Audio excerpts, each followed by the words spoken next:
అందరికీ నమస్కారం అండి. ఈ 2026 సంవత్సరంలో హనుమాన్ జయంతి ఎప్పుడొచ్చింది?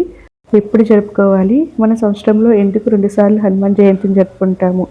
మనందరం చేసుకోవాల్సిన అసలైన హనుమాన్ జయంతి ఎప్పుడు? అనే వివరాలు కూడా ఈ వీడియోలో క్లియర్‌గా అందిస్తానండి. వీడియోని ఎక్కడ కూడా స్కిప్ చేయకుండా లాస్ట్ వరకు చూస్తే గనక మీకు అన్ని విషయాలు కూడా క్లియర్‌గా అర్థమవుతాయి. ఇక వీడియోలోకైతే వెళ్ళిపోదాం. హనుమాన్ జయంతి అనేది హనుమంతుడి జన్మదినంగా మనం హనుమాన్ జయంతిని జరుపుకుంటారండి.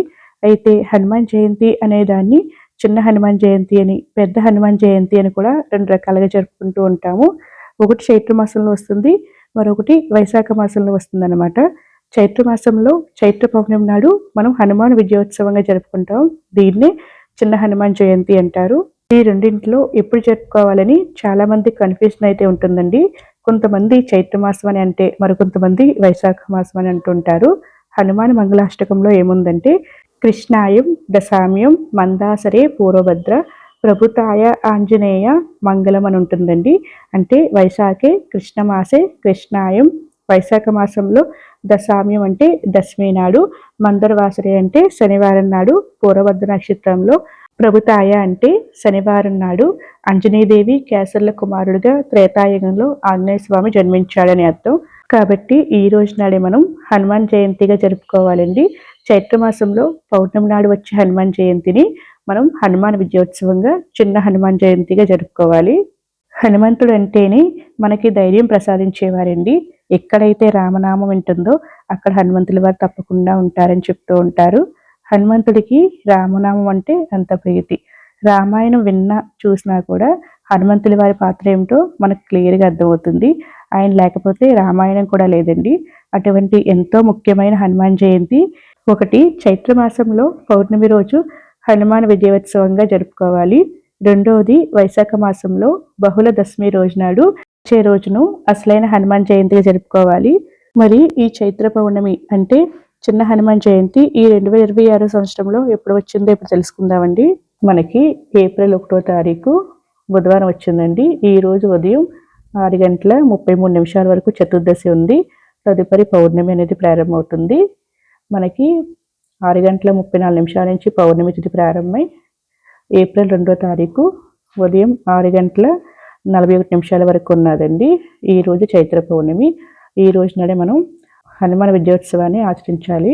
ఎందుకంటే మనకి సూర్యోదయానికి ఏ తిథి అయితే ఉంటుందో ఆ రోజు నాడే జరుపుకోవాలి. కాబట్టి ఏప్రిల్ 2వ తారీఖు గురువారం నాడే మనం హనుమాన్ విజయోత్సవం చిన్న హనుమాన్ జయంతిగా జరుపుకోవాలండి. పురాణాల ప్రకారం ఈ చైత్ర పౌర్ణమి నాడే నికంబుడు అలాగే ఇతర రాక్షసులను సంహరించి విజయం సాధించినట్లు చెప్తూ ఉంటారు.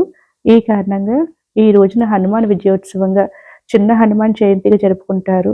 కొన్ని చోట్ల దీన్ని ఉత్తరాద్రిన హనుమాన్ జయంతిగా జరుపుకుంటారండి.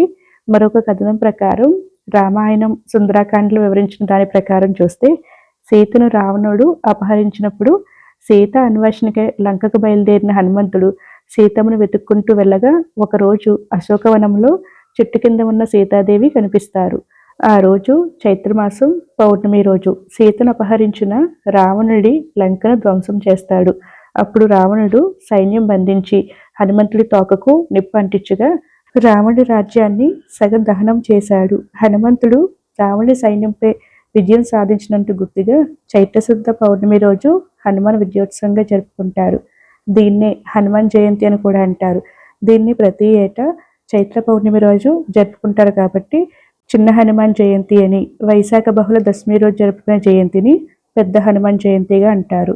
మన తెలుగు రాష్ట్రాల్లో వైశాఖ మాసంలో వచ్చే హనుమాన్ జయంతిని హనుమాన్ జయంతిగా జరుపుకుంటారండి. ఈ రోజున హనుమాన్ దీక్షను చాలామంది ప్రారంభిస్తారు. భక్తులు 41 రోజుల పాటు ఈ దీక్షను తీసుకుంటారు. ఈ దీక్షను చైత్ర పౌర్ణమి నుంచి ప్రారంభించి వైశాఖ బహుళ దశమి తిథి నాడు హనుమాన్ జయంతి నాడు విరమిస్తారు. ఆరెంజ్ కలర్ వస్త్రాలను ధరించి దీక్షను తీసుకుంటారు.